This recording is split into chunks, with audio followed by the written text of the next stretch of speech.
سلام، خوش اومدید به یه قسمت دیگه فرمون. امروز اومدیم با یه غول دوست داشتنی که توی نیم قرن گذشته پرفروش‌ترین تراک دنیا بوده. لقب بزرگ یا پرفروش ترین، عدد کوچیکی نیستش. بریم ببینیم که چی آوردیم امروز برام محمد.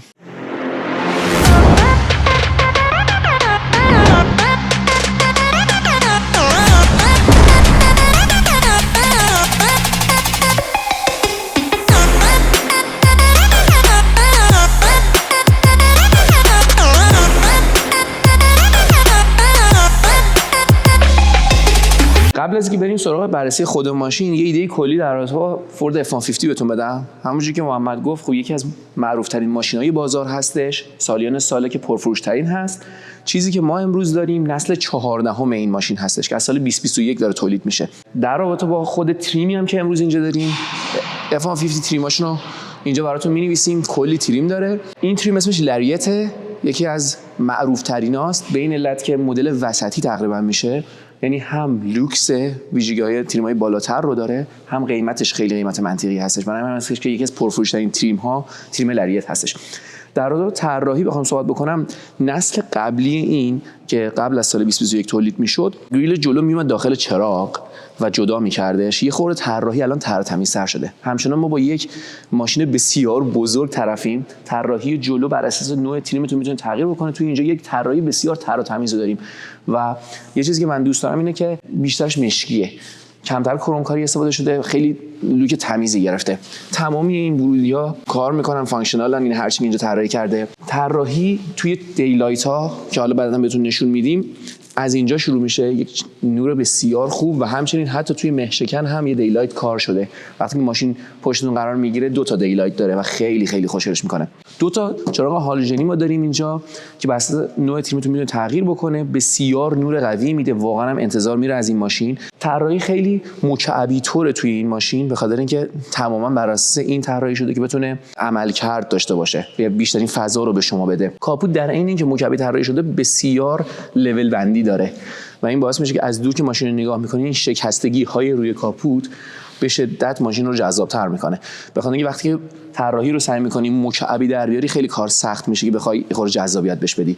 این خیلی خوب اینجا رعایت شده. وقتی به سمت بغل میام، یه چیزی که من عاشقشم اینه که تو این تریم خبری از پلاستیک و یعنی مشکی نشون نمیده. اگر رنگای دیگه باشه، خیلی موقع‌ها این لبه‌ها پلاستیکی‌ها خودشون نشون میدن.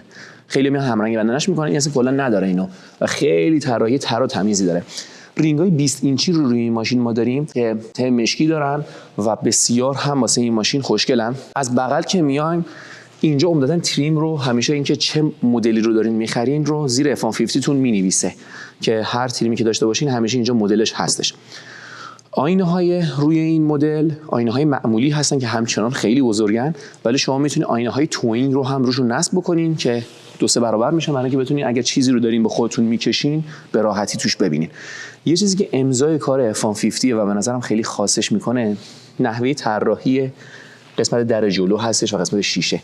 شما وقتی که میشینید میتونید دستتون رو بزنین، خوشگلی کاره. سالهاست این طراحی رو داره و اصلا F-150 به این معروف هستن. بغل دوباره همونطور که انتظار میره، این ماشین مکعبی خیلی پیچیدگی خاصی روی اینور نداریم ما، ولی یه کار خوبی که کرده همه چیز مشکه. شما هیچ خبری از نقره‌ای توی ماشین نیست، خیلی یک دستش میکنه. از سمت بغل که میان، رکاب بغل بسته به نوع ماشینی که داریم میگیریم میتونه متفاوت باشه و شما چندین مدل آپشن دارین. این برای حالت عادی شهری هست، شما میتونید مدل‌های آفرودی رو هم روی این اضافه بکنید.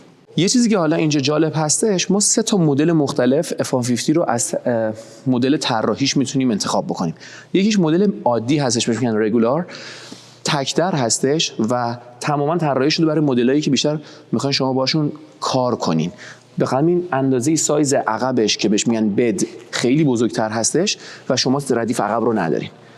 مدل بعدیش رو بهش میگن که حالا یه مدل سوپر کپ داریم، یه سوپر کرو داریم. چه فرقی با هم دیگه میکنن؟ یه مدل شبیه FJ کروزرایی که تو ایران داریم ما، ردیف صندلی عقب داره ولی در کوچیک داره و در کامل نیستش، و یه دونه میشه این مدل که سوپر کرو هستش که یه ماشین 4 در فول سایز هستش. این 3 مدل رو ما اینجا داریم. در رابطه با رکاب بغل هم شما چندین مدل آپشن دارین. تو تریمای بالاتر خب رکاب اتومات رو ما داریم که در رو باز می‌کنین براتون میاد بیرون و دوباره بسته میشه. ولی توی این مدل شما میتونید آپشن مختلفی که حالا اگه شما بخواید مثلا آفرود برین نوع رکاب تغییر بکنه 3-4 مدل رکاب دارین که خود F150 وقتی که دارین می‌خرینش میتونید انتخاب بکنین که چی براتون بذاره. این یکی از معمولی ترین هاش هستش که کارتون رو راه میندازه و قیمتش هم خیلی مناسبه. به سمت عقب که میایم این قسمت بار ماجراست که حالا توی این مدل طبیعتاً اندازه سایزی که به شما میده مدل استاندارد بهش میگن، ولی شما اگه با ماشین کار میکنین باید مدل رگولار رو بگیرین که قسمت عقبش از این خیلی بزرگتر هستش و واسه کار کردن مناسب تره. توی این قسمت دوباره حالا شما بر اساس نوع تریمی که دارین اینجا براتون میچسبونه. حالا ما مدل‌های خفن‌تر و بالاتر هم داریم که شما میتونین روشون اگه بخواید برچسب خود F150 میاد براتون طرح‌های مختلفو میچسبونه روی ماشین خوشگل‌تر شه. عقب تراک خب دلیل اصلی هستش که شما میرین این ماشین رو می‌خرید. برای کاور کردن یا پوشوندن قسمت بارتون شما چندین مدل آپشن دارین که دوباره خود کمپانی ازتون میپرسه و قیمتشون هم متفاوت هستش. اینی که ما الان اینجا داریم دوباره یکی از محبوب تریناش هستش به خاطر اینکه جنس بدنش سفته و میشه روش حساب بکنین که نمیتونن بیان پارش کنن بدوزن وسایلتون رو. یه چیز جذابم این خروجی اگزوست هستش که از سمت بغل ماشین هستش که مدل کرومیه. شما دوباره میتونین اینو کروم دودی هم بکنین بر اساس نوع تریمتون. وقتی میایم به سمت پشت برچسبی رو ما اینجا میبینیم که نوشته اکو بوست. فورد F150 خب گفتیم پرفروش ترینه. مدل های مختلف موتور داره. مدل جوری طراحی شده که مصرف سوخت کمتری داشته باشه با اینکه اسباب بخارش کمتر از انجین قوی ترش نیست. حالا به بحث انجین که رسیدیم در اتاقش صحبت می‌کنیم. توی تمام سطح ماشین هم اطراف هم جلو هم عقب سنسورها رو داریم که هم رنگ بدنن و تشخیصشون خیلی کار سختیه، ولی خب باعث میشه که این ماشین به این گندگی رو واقعا شما نیاز دارین که بتونید اطرافش رو ببینید. این خروجیایی که اینجا طراحی شده به این علت هستش که شما وقتی که میایین و میخواین چیزی رو با خودتون حالا تو کنین اصطلاحاً یا بکشینش، خب ما هم اینجا جای مخصوصش داریم که بتونید وصلش بکنین و همون طرف این که شما باید چراغ قسمت تریلرتون روشن بشه. میتونین از اینجا وصلش بکنین، برق میگیره و میتونه چراغش روشن بشه. شما که ترمز میزنین اون ترمز چراغ خطرش روشن بشه و از نظر ایمنی خیلی آپشن میاره بالاتر. و همچنین این که شما یه سری آپشن‌های اضافه میتونین روی این ماشین اضافه بکنین در اتاق قسمت دیدن قسمت تریلرتون. دوربین داشته باشه، فشار باد لاستیکای اون، تمام این اطلاعات رو میتونین وقتی وصلش میکنین شیر بشه. خب این مدل چون تقریبا مدل یکی از تریم‌های فول محسوب میشه، قسمت باز کردنش هم برقی هستش. من قسمت عقب رو براتون باز میکنم. قسمت عقب چیزی که الان ما داریم اینه که فقط برای شما یه خروجی برق گذاشتن و 2 تا چراغ، همین. ولی شما میتونین عددهای مختلفی رو خرج بکنین. یکیش اینه که شما میتونین نزدیک 1000 مثلا 700-800 دلار خرج بکنین. آپشنی که اضافه میکنه به این که حتی توی این قسمت به شما فضای کار میده، چون خیلی سر پروژه میخوان اینجا مثلا براشون حالت خطکش مانند میذاره، فضای کار میذاره. شما بخواین وسایلتون رو مثل اره‌تون اینا رو وصل بکنین، تمام این آپشن‌ها میتونید به قسمت بدتون اضافه بکنید واسه نوع کاری که میکنین. سیستم صوتی میتونه اضافه شه. خیلیاشون تریم بالاتر که میگیرین خیلیاشو داره از حالا خود ماشین میاد، ولی قسمتی که واسه این تریم هست شما باید همه رو پول بدین اضافه بکنین. برای بالون اومدن خب به خاطر ارتفاع تراک خورده سخت هستش، ولی دوباره شما میتونین وقتی آپشناشو بهش اضافه میکنین از سمت این درواز میشه، دوباره یه پله بهتون میده و یه دونه دستگیره که راحت تر میایین بالا. چراغ خطر رو ما یه دونه هم اینجا داریم که خیلی کاربردیه و یه پنجره هم اینجا طراحی شده. علتش اینه که خیلی موقع پیش میاد شما دارین مثلا یک وسیله‌ای رو حمل میکنین که خیلی بلنده، خود این قسمت باز شدنش خیلی کمک میکنه. طراحی عقب و این فاصله محوریه خیلی چیز جالبیه. من همیشه یادم میاد ایران وقتی وانتا رو نگاه میکردیم، هر ماشینی قسمتی که قسمت بارش وصل میشه به شاسی ماشین فاصله‌اش متفاوت بود و تمیزی طراحی رو اینجا واقعا با چشم باید ببینید که چقدر اندازه ها دقیق و درست حسابی که باعث میشه وقتی ماشین رو میرونین اصلا حس این که دو تیکس رو نداشته باشین. خب یه قسمت جذاب پشتم اینه که خروجی برق دارین اینجا. علت اصلی داشتن همچین چیزی هم توی ماشین خیلی مشخصه. این ماشینی که شما باهاش کارهای مختلفی خواهید انجام بدین. امکان داره که وسیله‌های برقی داشته باشین مثل دستگاه برش، اره یا هر چیز دیگه‌ای به راحتی میتونین وصلش بکنین و عین برق شهری بهتون برق بده و همین اصلا کم نمیاره. و شما توی تبلیغات فورد این رو خیلی می‌بینین، توی مدل‌های بنزینی ماشین رو که روشن نگه دارین، خیلی موقع اگه سر پروژه دارین استفاده می‌کنین میتونین وسیله برقتون به راحتی وصل کنین، عین یه ژنراتور برق براتون کار میکنه. و تو حتی مدل برقیش هم همین سنت رو آورده و باتری‌ها به قدری قوی هستن که بتونن برقی ساختمون نیمه کار رو برای یه سری کارهای اولیه کاملا فراهم بکنن. اما خب میگم آپشن ها رو که اضافه بکنی توی تریم‌های متفاوت، توی این قسمت به شما یه سری دسترسی‌ها میده، مثلا پمپ باد اضافه بشه، سیستم صوتی اضافه بشه. شما دارین کار می‌کنین، دوست دارین موسیقی گوش بدین، توی بدتون براتون سیستم صوتی اضافه میکنن و واقعا برای خودش یه دنیایی میتونه باشه اینجا. و اگه شما وسایلی که جابجا میکنین وسایلی هستن که میتونن به کف آسیب بزنن، شما میتونین آپشن رو دارین که اضافه تر به این پروتکشن اضافه بکنین که یه کت دیگه روش کار بکنن، وسایلتون اره از تبر هرچی هست آسیب نزنه.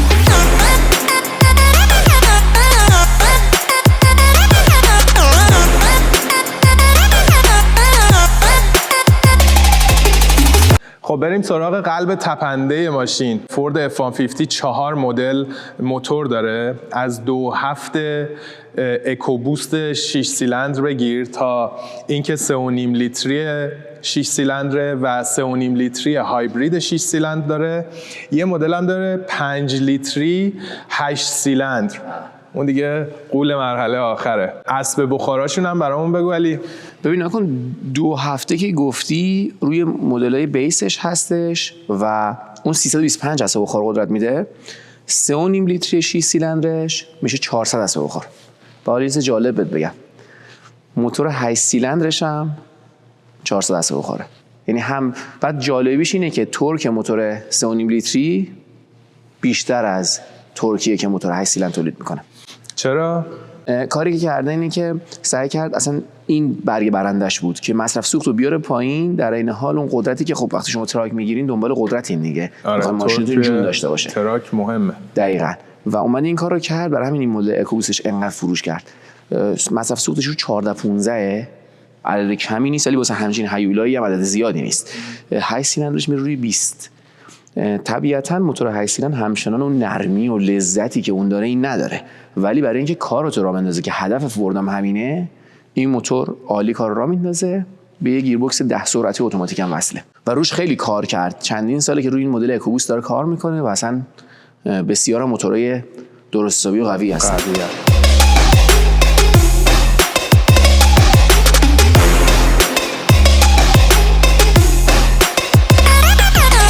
خب از ماشین آمریکایی که حرف میزنیم یعنی چی؟ یعنی آپشن، دنیای آپشن. ببین از این کدای روی در مخصوص فورد بگیریم تا ورودی کیلس که شما اگه طبق معمول سویچ توی جیبتون باشه در براتون باز میشه.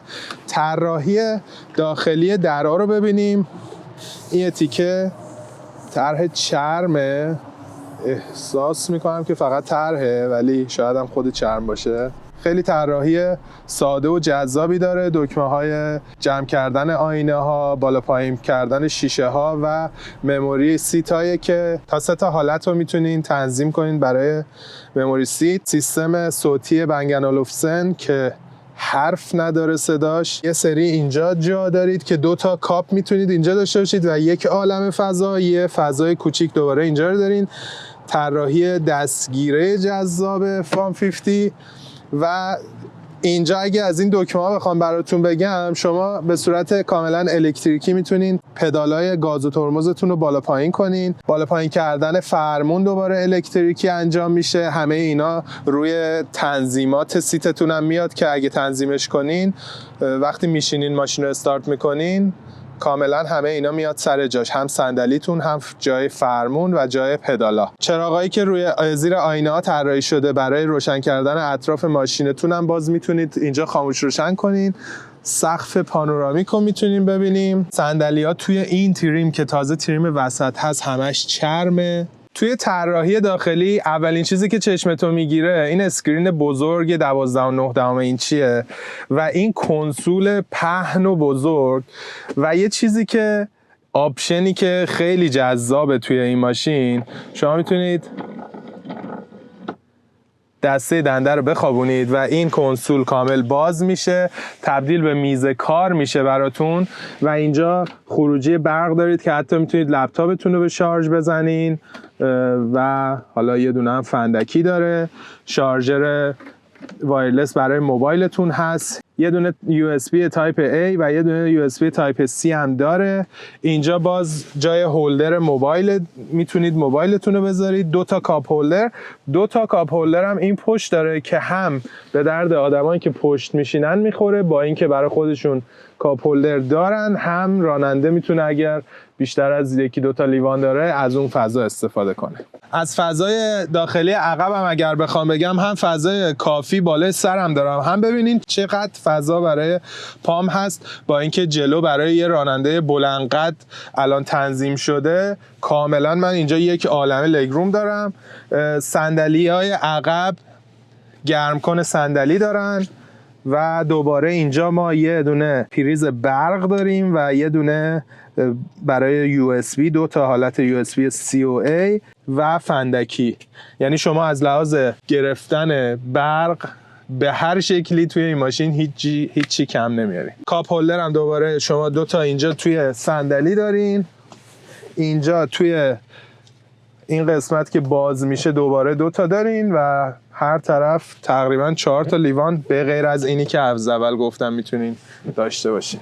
باز با این همه فضایی که برای بار دارید، اگر جا برای بار کم بیارید، این صندلی ها هم جمع میشه و باز یه فضای خیلی بزرگی بهتون میده که بازم میتونید توی خریدن ماشین اینجا میتونید باکس اضافه کنید. اینا دیگه چیزاییه که به صورت آپشن میتونید داشته باشید. توی تورنتو هم اگه این ماشین رو میخواید داشته باشید، این چیزیه که حتما باید تهیه کنید. این ماشین جزو ماشیناییه که بیشتر از همه دزدیده میشه متاسفانه.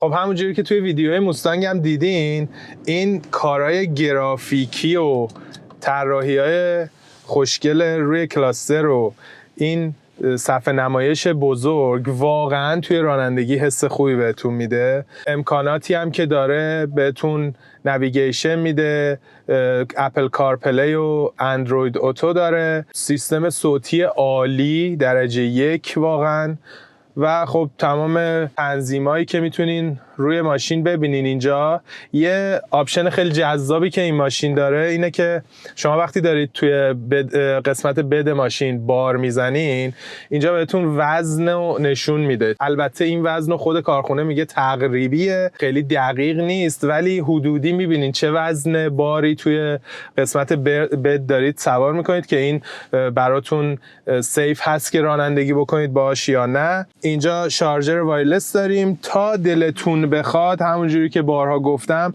توی این قسمت این فضای بزرگی که بهتون میده، دوباره 2 تا USB دارین، اینجا 2 تا USB دارین، عقب 2 تا USB دارین، خروجی های برق، فضای خیلی بزرگ و اصطلاحاً بهش میگن آفیس همراه. شما این ماشین رو که داشته باشین، همراه خودتون هم یه آفیس دارین، هم میتونید که با ماشین داشته باشین، یه ماشین خیلی بزرگ.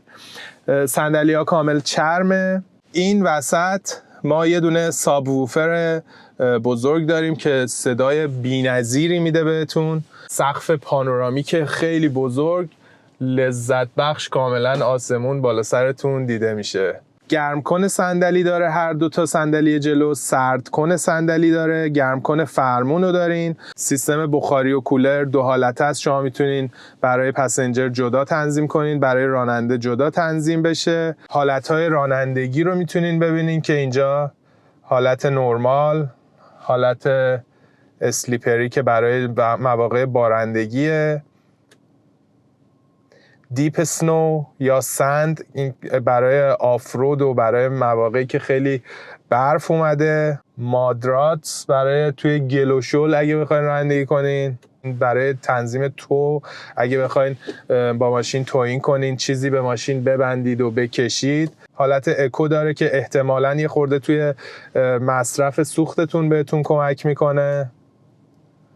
و حالت اسپورت، این کار گرافیکی زیبا هم که با هر کدوم از این حالت‌ها شما یه رنگ خاصی دارین، یه کیلومترتون تغییری میکنه و اینا هم که خیلی لذت بخشه توی رانندگی. یه چیز دیگه هم که همینجا کنار درایو مود وجود داره اینه که شما میتونید به صورت دستی تنظیم کنید که دو دیفرانسیل، 4 دیفرانسیل روی حالت سبک باشه یا سنگین باشه. این برای راننده‌های حرفه‌ایه که میدونن توی چه شرایطی میخوان چه قدرتی از کجای ماشین بگیرن و چه شکلی از اون، مثلا اگه توی گل گیر کردن راننده حرفه‌ای میدونه که روی چی تنظیم کنه بهتره. شما اگر حرفه‌ای نباشین میتونین درایو مودتون رو تغییر بدین. اگر حرفه‌ای باشین و بدونین بشناسین همه این سیستما رو میتونین کاملا دکمه‌شو بزنین و سیستم رو تغییر بدین و خیلی به راحتی از توی گل در بیارین خودتون.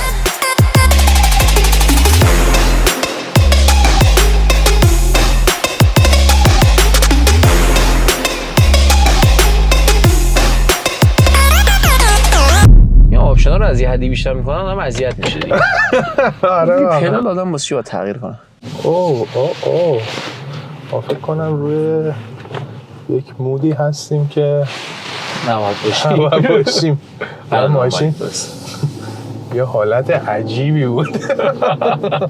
یکی از دلایلی که من خیلی کسا رو میشناسم که کارشون جوری نیستش که حتما لازم داشته باشن تراک بگیرن ولی همچنان این ماشین رو دارن و استفاده میکنن. فکر کنم یکیش اون حس لذت رانندگیشه، اون قدرتی که داره و فضایی که در اختیار قرار میده که حالا مثلا شاید هر روز استفادهش نکنی ولی باز خیلی به کار میاد. مخصوصا توی بازار آمریکای شمالی واقعا همیشه پیش میاد تو یه کاری لازم داره انجام بدی و نمیخوای بلنش بری ون اجاره کنی بری. دقیقاً این خیلی به کار میاد که ماشین بزرگ اینجا به کار میاد. اینم که دیگه یعنی کلا تراک همه جوره کارتو راه میندازه دیگه. بعد اصلا همین امکاناتی که بهت میده، این که تو پریز برق داری تو ماشینت واقعا محشره، میتونی هر دستگاه برقی رو بزنی و اینو استفاده کنی. فضا واقعا جالبه. من خیلی موقع پیش اومده باید جلسه داشته باشم، مثلا جوینش هم به زوم کاله، حالا تماس تصویری هر چی که هست، میخوای لپتاپتو بذاری یه جایی شروع کنی توی ماشین کار کردن. واقعا پیش میاد خیلی.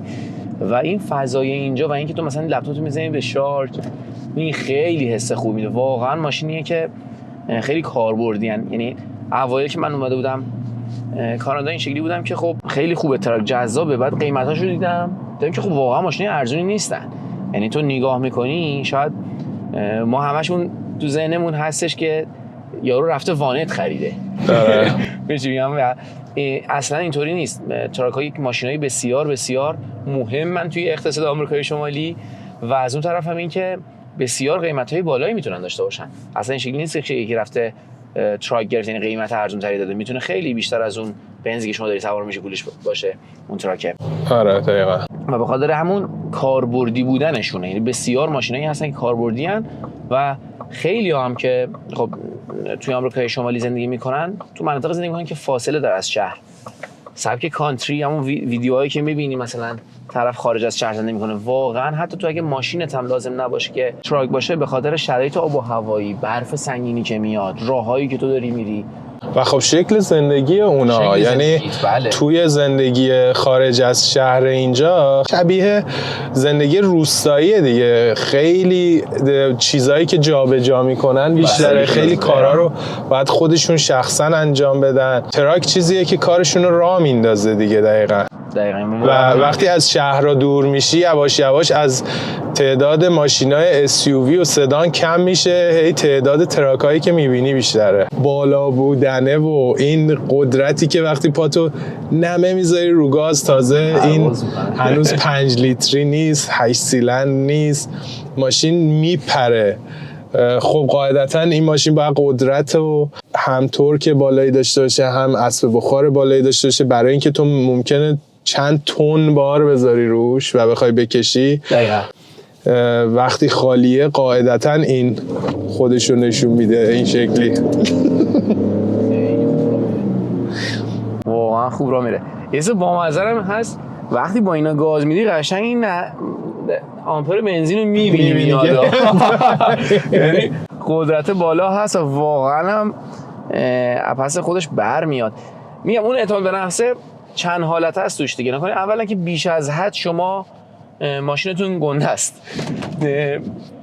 وقتی که میرین یه جا پارکش کنین کاملا این به چشمتون میاد. وقتی که بغل شاسی بلندای بزرگ مارکت قرار میگیرین، ماشینایی که واقعا مثلا من یه مثالشو بزنم که توی ایران ما دیدیمش، مثلا ولوو XC90 که خب ما تو بازار ایران داشتیمش و بسیار ماشین ارزشمندیه، وقتی اون بغل این قرار میگیره بسیار کوچیکه. آره. یا مثلا ماشینی مثل حتی لند کروز در مقابل این XC90 ماشین خیلی گنده ایه، ماشینای خیلی معمولی تری هم از لحاظ سایز، خیلی مید سایزان توی ایران بزرگ محسوب میشن با توجه به سایز ماشینا. من مثلا لند کروز هم باشی و اینا بغل این کوچیکه دیگه. حالا کوچیک میشه دقیقاً. MVM X22 رو بخواید در نظر بگیری و نمیدونم ماشینای اندازه توسان خودمون که اصلا دیگه شوخیه. و توی اینجا هم همینه، یعنی با اینکه رقبایی که تو اینجا هستن شما ماشینای SUV بزرگ اینجا کم نیست، ولی اگر بخوایم مقایسه کنی همچنان توی جاده که راه میری خیلی گنده ای و این خیلی اعتماد به نفست میده. و همون که تو گفتی موتورم حالا قویه. آره. و اون حسه رو چند برابر میکنه، یعنی همش لذت رانندگی باهاش، واقعا خیلی لذت بخشه. حالا وارد جاده خاکی که آدم میشه، من همیشه دیدم مثلا برف سنگین که میاد یک با اعتماد به نفس این تراک‌ها قشنگ میندازن. آره جاده رو میرن، ترسی نداره که برای این شرایط ساخته شده این ماشین. داخل ماشین آپشن‌های صحبت کردیم، یه خورده بیشتر بریم تو دیتیل این که واقعا این بحث شاسی بلند بودن و حالا شاسی مستقل داشتن چی هستش. چرا ماشین مثل لکسوسی که بررسی کردیم اون NX هم خب 4 چرخ متحرک هستش ولی اون آل ویل درایوه، چه فرقی با 4 ویل درایو این میکنه و چه کاری انجام میده؟ یکم در تو این گپ بزن. من دیدم که توضیح دادی در تو با آپشن رانندگیش. یه چیزی هستش که خب برای خیلی هم مهم هستش، مخصوصا کسایی که آفرود زیاد میرن، اینه که میفهمن که آقا مثلا قفل دیفرانسیل چی هستش، کمک سبک سنگین چی هستش و اصلا چرا مهمه. نگاهیم این ماشینا رو اصطلاح انگلیسیش بهش میگن بادی آن فریم، یعنی اینا اول شاسی ماشین رو طراحی کردن و بعد اومدن یه دونه بدن انداختن روش. برای همین هست که این ماشینا انقدر گندن، انقدر بلندترن، مثلا متفاوت‌ترن. که حالا یه سری از شاسی بلندهایی که خب شاید طرف مثلا وانت دوست داشته باشه شاسی بلند بخواد بگیره هم هستن توی مارکت که روی همین پلتفرم ساخته میشن، روی همین شاسی‌ها ساخته میشن. این ماشینا واقعا به معنای کلمه باشون میشه رفت آفرود و خارج از جاده. علتش اینه که آل ویل درایو یعنی که همیشه چهارچرخ شما کار میکنه، خیلی کمک میکنه که ماشین سر نخوره، هندلینگ بهتری داشته باشه، بتونین رانندگی راحت‌تری باشه، این که خوراک ماشیناییه که توی شهر دارین استفاده میکنین. ولی این ماشینا ازشون انتظارات بیشتری میره. شما امکان داره نه تنها داری از یه جاده خاکی باش میری، یه 4 تن هم بار به پشت ماشینت واسه داری با خود میبری. 90% افراد توی اینجا نگاه میکنی یارو کارش مثلا به فرض مثال کار ساختمانیه، نمیدونم لندسکیپ، وسیله وصل کرده یا داره بار میکشه ماشینش یا مثلا تجهیزاتشو داره با خودش میبره، داره استفاده میکنه. یعنی ماشین نه تنها از پس خودش باید بر بیاد، باید باره هم بتونه تو اون جاده خاکی با خودش بکشه. برای همین هم هستش که سیستم تعلیق این ماشینا به صورت کامل فرق میکنن و شما یک بخش اعظمی از پولی که بابت این ماشین میدین برای همین کاره. این که انقدر نرم و راحتن برای اینه که خب طراحی شدن شما مسافت‌های زیادی باهاش بری. یعنی این ماشین طراحی شده که کیلومترهای بالا رو راه بره و خب به این معنی نیست که خراب نمیشه، شاید هزینه نگهداری توییتا همچنان کمتر باشه ولی تعمیراشون هم آسونه.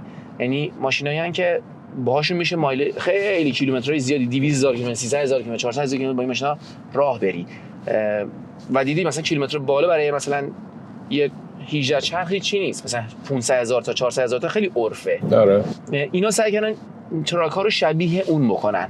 برای همین هم هستش که شما توی کیلومترهای بالا همچنان ماشین از هم وا نمیره و روشنگی می‌کنی ماشینا دیدی شعارش دیگه build tough، این اصلا میگه سخت ساخته شده مثلا به این معروفه. برای همین هم هستش که شما وقتی حالت رانندگی رو همونطور که توضیح داد عوض می‌کنین واقعا تفاوتشون رو می‌بینین. یه تفاوت خیلی قابل لمس بخوام بهتون بگم اینه که مثلا امکان داره یه موقعی شما چرختون یه جا گیر کنه، میافتین توی ارتفاعی مثلا 3 چرخ میشه ماشینتون. وقتی که شما قفل دیفرانسیل دارین این امکان رو داره ماشین که متوجه بشه چرخش داره میچرخه هرزگردی میکنه و به جایی وصل نیست، بلا فاصله قدرت رو به اون چرخ قطع میکنه و باعث میشه قدرت بیشتری به چرخایی که روی زمین گیر کردن وارد بشه که باعث بشه شما از اون مهلکی در بیاین. و این که خب واقعا وقتی که شما روی زمینی هستین که نرمه مثلا شن و ماسه، متفاوته با اینکه شما دارین روی زمین سنگلاخ راه میرین، با اینکه دارین روی گل راه میرین. و واقعا توی این ماشینا تغییر دادن حالت رانندگی رو میبینیم.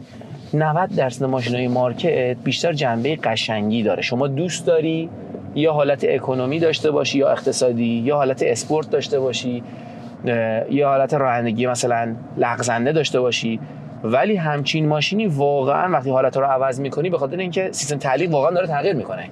یه موقعی مثلا داره دو تا چرخ جلوت کار میکنه، دو تا چرخ عقبت کار میکنه، چهار تاش کار میکنه و نحوه توزیع نیرو تغییر میکنه. واقعا این ماشینا همچنان که داریم حرف میزنیم تو یه جاده‌ای هم هستیم. آره این ماشین برای این جاده ها ساخته شده دیگه. و خب قدرتی هم که بهت میده، همین F150 مدلای چیزش هم داره، قوی ترش هم داره. توی همه شرکت های دیگه هم این هست، مثلا 250 داره، 350، 450. ماشین هی سایزش بزرگتر میشه، ظاهرا تقریبا همین ماشینه ولی خب از لحاظ قدرت و یه خورده از لحاظ سایز هی گنده تر میشه و حجم باری هم که اینا میتونن جابجا کنن با کامیون‌های قوی چیز برابری میکنه یه جورایی. این F150 که تازه بیس این داستان هست از لحاظ توینگ و فلان، شما از مینیمم 4.5 تن تا تقریبا 7-8 تن میتونید جابجا کنید بار و خب رقم خیلی بالاییه. دقیقاً. توی کشور مثلا کشور ما برای جابجایی یه همچین باری تو با وانت نمیتونی کاری بکنی. دقیقاً. البته من راجع نیسان میخواستم بگم نیسان مرزهای جابجایی بار رو نیسان آبی جابجا کرده تو ایران. این با اون نمیتونه رقابت کنه ولی خب نه دقیقاً درسته. و حالا اون 250 هستن دیگه هیولا میشن، خیلی عجیب غریبن. محمد یه چیز دیگه هم برام جالب بود، میخوام نظر تو چیه؟ این احترامیه که مثلا به فرض مثال آقا شاید کار من یک جوری هستش که من باید با ماشینم وسایلم رو جابجا کنم و وانت لازم دارم، ولی نمیخوام توی ماشین سوار میشم کمرم درد بگیره، پوستم کنده بشه، آره اصلا این نیست. یعنی اگه راحت تر از خیلی از SUV ها نباشه، همرده SUV های خیلی خوبه، از اون ور پولش هم دارن میگیرن ولی واقعا سواری لذت بخشی داره، نرم، راحت، استایل خوبی داره. یعنی واقعا این نیست که به قول خودت بگن مثلا طرف وانت سواره، اصلا نیست. کاملا ماشین هم استایل داره هم سواری راحتی بهت میده.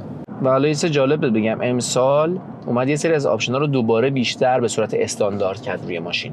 چون حالا ما داشتیم صحبت که می‌کردیم، خب محمد و من گفتیم که تریمای مختلف داره، شما میتونین آپشن‌های مختلفی رو بگیرین و خیلی موقع‌ها هم میتونین یه سری چیزا رو اضافه بکنین. مثلا اومدین لریت گرفتین ولی باز می‌خواین یه سری چیزای بیشتری داشته باشین، بهتون اجازه میدین کارو. ولی اومده رو مدل بیسش هم این مانیتور 12.9 اینچ رو استاندارد کرده. یعنی شما اونی که گرفتین فقط برای مصرف کاری کاملا وانت، اصلا قرار نیست روزمره ازش استفاده بکنین و اندازه سایز عقبش یا همون بدش بزرگتر هستش، قسمت بارش بزرگتر هستش، بازم اینو داری. یعنی این احترام گذاشتن به افراده که خب بتونین با خیال راحت برین ماشین رو بگیرین. اینم از رقابته میاد دیگه علی. وقتی یه رقابت درست حسابی وجود داره، تو میدونی تولید کننده های هر چقدرم من فوردم مثلا قدمت چند صد ساله دارم و فلان، وقتی میدونی رقبای گنده‌ای داری که میتونن این بازار رو ازت یه لحظه غافل بشی بدزدن، باعث میشه همین کارا رو بکنی دیگه. احترام به مشتری از اینجا میاد، چیزی که تو کشور ما خیلی ساله وجود داره، اینجا دارن از ما یاد میگیرن. اما ولی چیزی که من خیلی موقعی که تو ایران بودم قصه میخوردم همین بود، واقعا باورتون نمیشه چقدر رقابتی شدن بازار میتونه به سلامت بازار کمک بکنه. حرف محمد به نفع مشتری باشه. واقعا درسته، هم تو قیمت گذاری هم توی امکاناتی که بهت میدن. حالا امریکای شمالی تراک بسیار عددش عجیب غریبه، یعنی بسیار از هر ماشین دیگه‌ای توی آمریکا مخصوصا تراک فروخته میشه.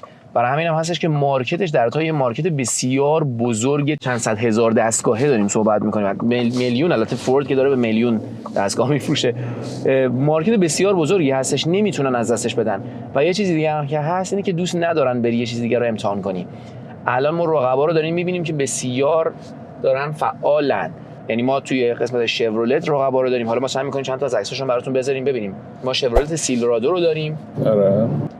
وقتی سراغ جی ام سی میری، جی ام سی بسیار رقیب قابل احترام و شیک و پیکیه و ما حالا امریکایی‌ها رو که این وسط داریم و داج رم رو داریم ما که حالا داج رم 1500 F150 F150 اون 1500 با 2500 3500 داره و یه رقیب خیلی جالب که این مارکت براشون جذاب بوده تویوتاست. آره. تویوتا بلند شده اومده و داره سالیان سال تلاش میکنه ولی همچنان هیچ کس نتونسته نزدیک به این ماشینی که ما الان داریم امروز باش میرونیم بشه. مثلا به ازای هر 50 تایی که F150 میفروشه یه دونه مثلا از تویوتا فروش میره با همه اون اوصافی که تویوتاست و حتی امریکایی‌ها هم میدونن تویوتاست. اینو میخوام بگم که چقدر این ماشین قابل احترامه و چقدر داره چندین ساله، من گفتم نیم قرن داره با دقت ماشین تولید میکنه.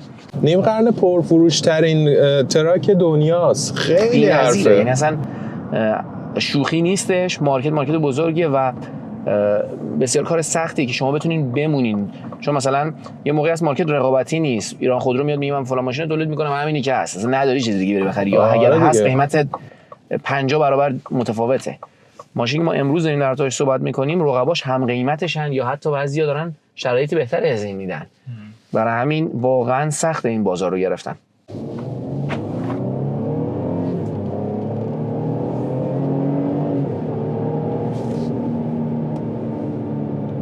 صدو زدیم. آره. واقعا آدم انتظار این که وقتی که پیاده میشینی از ماشین یه بار دیگه که بهش نگاه میکنی میبینین خیلی ماشینه و واقعا تون رفتن خیلی جذابش میکنه که چجوری میتونه این ماشین انقدر خوب شتاب بگیره. و تازه حالا به قول تو محمد ما الان توی قوی ترین مدل فورد نیستیم. آره. این قوی ترین F150 نیستش که شما میتونین بخرین. برای همین برام خیلی جالبه که چه هیولایی بشه وقتی که شما مدل‌های دیگر رو سوار میشین. در رابطه با حس رانندگی چجوری بود؟ مثلا واقعا حالا اندازه ماشین خیلی بی اندازه گنده است. یکی از چیزایی که خیلی لذت بخشه همینه که با یه همچین سایز ماشینی موقع رانندگی اصلا احساس نمی‌کنی داری یه قولو تو خیابون میرونی و همه چی به نظرت اوکی، با این آینه‌های بزرگ و حالا توی مدل‌های بالاتر، تریم‌های بالاتر تو دوربین 360 درجه رو داری، دوربین جلو داری، یعنی خیلی جاها توی همون جاهای مثلا آفرودی و گلوشولی که تو میخوای باری ببری و فلان، همه این امکانات بهت کمک میکنه که با کمترین دردسر و با بدون استرس رانندگی تو انجام بدی. دقیقاً واقعا چون حرف درستیه. سایز ماشین یه جوریه که میتونه اذیتتون کنه اگر که واقعا خوب طراحی نشده باشه، ولی بسیار دید خوبی دارین. جلو همه چی رو میبینین، کاپوت ماشین کاملا مشخصه، به خاطر شما اصلا گنگی نیست رانندگی ماشین براتون. از بغل آینه هایی که تو گفتی همه جا رو بهتون نشون میده. یه چیزی که توی طراحی خیلی توی دیدت کمک میکنه اون قسمت کروی که داده این شیپ خیلی خیلی قشنگه و واقعا به قولی وقتی سوار ماشین میشین حتی اگه اولین بار دارین همچین ماشین رو میرونین اصلا احساس این که دستتون نیست رو ندارین. این خیلی کار سختیه با همچین هیکلی ماشین در آوردن و شما احساس راحتی بکنین انگار که 10 سال ما داریم این ماشینا رو میرونیم و واقعا خود این یه نکته مثبتش هستش. قسمت دیگه دوباره صندلیاست که من واقعا با این صندلی‌ها راحتم. چقدر صندلیاش خوبه. اینم مثل صندلی موستانگ خیلی صندلی راحتی. من میگم حتی بهتره. البته موستانگ میتونه اون دلیلش باشه که خب کف زمین چسبیده بودیم ما. این شاید اون بالا اومدن بود. نرمی و جنس صندلی این قسمت نرمه پشت سریا خیلی، یعنی اصلا شما توی این پهن بودن این توی اکثر ماشین‌های SUV بزرگ هم حتی تو وقتی میشینی 2 نفر نمیتونن راحت دستشون آره تا صبح الان یه نفر دیگه میتونه بیاد بزنیم بس یه نفر میتونه بیاد بشینه روی این. واقعا بسیار مهمه. هر کی میگه اندازه مهم نیست خیلی توی مهم. ماشین من دارم بچه‌ها میگم، من با اونا موافقم، ولی توی ماشین واقعا اندازه مهمه. کاملا هم من به نظرم به بازار امریکا میخوره این قضیه، امریکای شمالی، به خاطر اینکه جاده ها بزرگن و عمدتا واسه پارک کردن ماشین شما مشکل فضا ندارین. من میتونم اینو بهتون بگم که اذیت هم نمیشین. یعنی شاید بله همچین ماشینی رو کسی بخواد تو اروپا داشته باشه پشیمون شه از خرید ماشینه. حالا بحث سوختش رو بذاریم کنار، بحث جابجایی توی شهره، ولی اینجا واقعا چون اون مشکل فضا وجود نداره از نظر مسیر جاده ها، واقعا اگر که آدم بتونه از پس بنزین این ماشینا بر بیاد 100% شک نباید کرد که بسیار گزینه خوبی میتونه باشه. یه چیزی هم که بخوام بگم اینه که این ماشین یه مدل کاملا الکتریکی هم داره دیگه، که اگر بخواید وارد اون بحث ماشین الکتریکی بشید و حالا شرایطش براتون بخونه، میتونید حتی بدون بنزین فورد F-150 داشته باشی. دقیقاً. نه واقعا هیجان انگیزه و من برام این قسمت سوال بود محمد عزیز، کی باید این ماشین رو در نظر بگیره و چه کسایی به نظرت نباید بگیره؟ نظر شخصی چیه؟ نظر شخصی اینه که با توجه به مصرف سوخت بالای این ماشین بهتره که اگر میخواین، یعنی جزو کارتونه جابجایی وسایل بالا، یا شما مثلا یه سری ابزارالات زیادی باید همیشه همراهتون باشه، داشتن یه وانت کاملا میتونه کمکتون کنه که هزینه های شغلیتون رو کم کنه. خب به هزینه بنزینش میصرفه. دقیقاً. ولی اگر این کارتون این شکلی نیست و حالا مثلا با یه لپتاپ کار میکنین، کارتون رفت آمد عادیه، کار ساختمونی و کار بدنی و اینجوری نیست که ابزارالات آنچنانی بخواین، وسایل آنچنانی بخواین جابجا کنین، یه خورده از لحاظ اقتصادی منطقی نیست. کاملا باید موافقم و این رو آدم میبینه خیلی موقع افرادی که بلند میشن میان توی این کشور، ماها دوست داریم این ماشینا رو، اولین قدم میرن ور میدارن. آره. یا پولتون زیادی کرده که میتونین هزینه‌شو پرداخت کنین، اصلا براتون مهم نیست، که اون عمدتاً همچین تریمایی رو نباید بخرین. تریمای آفرود این ماشینا رو باید بخرین که کاملا جوری طراحی شدن که باش بری دشت و دمن و تو کاملا هم واقف هستی به این قضیه که قرار خیلی برات هزینه داشته باشه. ولی اگه میخواین به عنوان ماشین روزمره بگیرین، ما این همه در تو خوبیاش گفتیم، ولی لطفاً فراموش نکنین این ماشینا هزینه بنزینشون میتونه نابودتون کنه. این مثلا ما وقتی داریم صحبت میکنیم یه ماشین مثل این رو شما در هفته بخواین استفاده بکنین ازش روزمره و تو ترافیک باش بمونین، این ور اون ور باش برین، یه فهم داره هفته‌ای 300 400 دلار مجبور میشین بنزین بزنین و این خودش پول مانسلیش توی یک ماهش میتونه برای شما قشنگ هزینه یه ماشین دیگه باشه. ماشین خوب دیگه باشه. آره. میتونید یه ماشین دیگه بردارید، ماشین خوشگل برای همین هستش که این چیزایی که ما میگیم رو در نظر بگیرین، ولی باعث نشه که تا رسیدین وردارین. و موضوع بعدی این که واقعا به تریما نگاه بکنین. تریما به دلیلی گذاشته شدن روی ماشین. خیلی موقع‌ها ما این رو میبینیم که افراد این تو ذهنشون هستش که برم مثلا خفن ترانه رو بگیرم، گرون ترانه رو بگیرم، 8 سیلندره که بهتره. واقعا ببین احتیاجت میشه یا نه. اینا همشون بر اساس شرایط دارن. مثلا میگه با این موتور من میتونی اینقدر بار رو بکشی و اینقدر بار رو هم کنی، با این موتور هم میتونی اینقدر این کار رو انجام بدی. دیزلش رو اگر بگیری اینجوریه، بنزینیش رو اگر بگیری اینجوریه. این شرایطا دلیل دارن. چون گرونتره بهتر نیست یا چون گرونتره ماشین بهتری برای شما نیستش. اگر که دارین تو این اسکیل نگاه میکنین و میخواین همچین ماشینایی رو داشته باشین، حتما تریما رو دقت بکنین، حتما مدل موتورا رو نگاه بکنین. یکی از دلایلی که F-150 اینقدر داره میفروشین اینه که به شما آپشنای زیادی برای موتور داده. بعضی از رقبا هستن که موتورای 5 لیتری و 6 لیتری دارن، بله قوی ترن، ولی اگر که شما عاشق ماشین هستی، دوست داری که تراک داشته باشی و حالا یه مصرف تراکی هم داری، ولی واقعا برات لازم نیستش که قرار نیست بار چند تن بکشی. فرق این قضیه با هم دیگه یه ماشینه بنزینیش. یعنی شما مثلا با این ماشین اگه مثلا ما 400 500 دلار 600 دلار بنزین بزنی، با اون 1300 دلار بنزین بزنی. پس شوخی نداره. ماشینای اندازه تراک سر بنزینشون اصلا شوخی نیست. رو همین در نظر بگیرین که به کارتون بیاد و اگر به کارتون میاد مدل‌های مختلف رو در نظر بگیرین.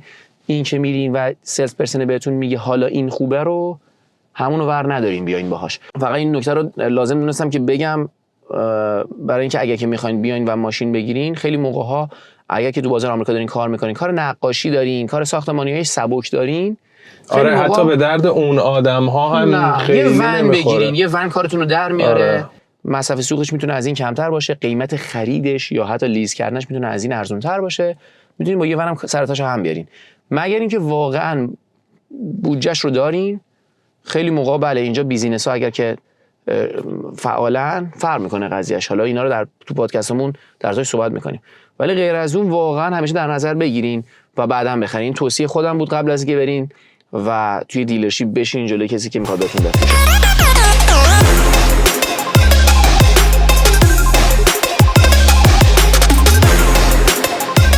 مرسی که تماشامون میکنین، ممنون که همراهمونین. امیدوارم که لذت برده باشین از این ویدیو. دمتون گرم که با همون هستین.